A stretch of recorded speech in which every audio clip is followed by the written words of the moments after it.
vendredi 17 mars, le tabloïd britannique The Sun a dévoilé une étonnante anecdote sur Charles III. Installé depuis près de 20 ans à Clarence House, sa résidence londonienne, le roi d'Angleterre serait gêné par un surprenant bruit devant sa demeure depuis qu'il est monté sur le trône. Le 6 mai prochain, Charles III entrera un peu plus dans l'histoire de la royauté britannique. Le fils d'Élisabeth II, monté sur le trône le 8 septembre dernier suite à la disparition de la monarque, sera couronné roi d'Angleterre devant près de 2,000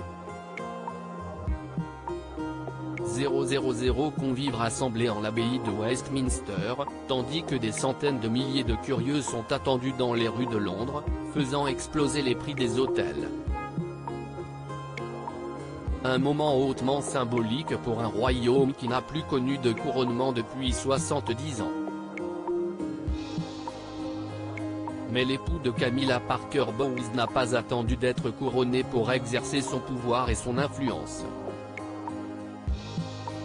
Il a également montré durant les premières semaines de son règne quelques signes de nervosité, comme lorsqu'il a pété les plombs face à un stylo récalcitrant au moment de signer un document au pays de Galles. Des gardes trop bruyants?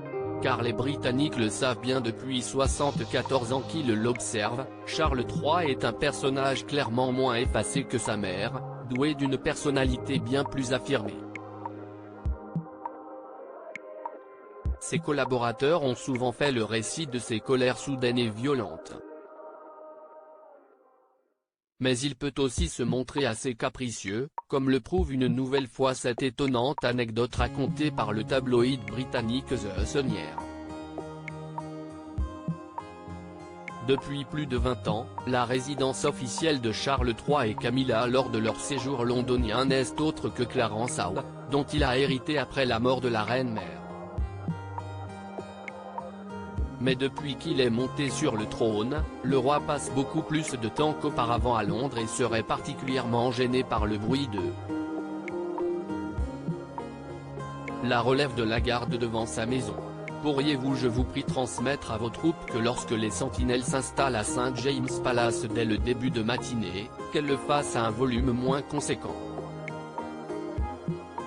Clarence House est une résidence, les personnes y vivant apprécieraient, aurait-il écrit dans une note à un officier de l'armée.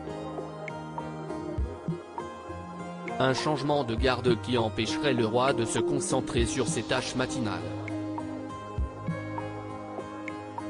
Ou de faire la grasse matinée lorsqu'il en a l'opportunité.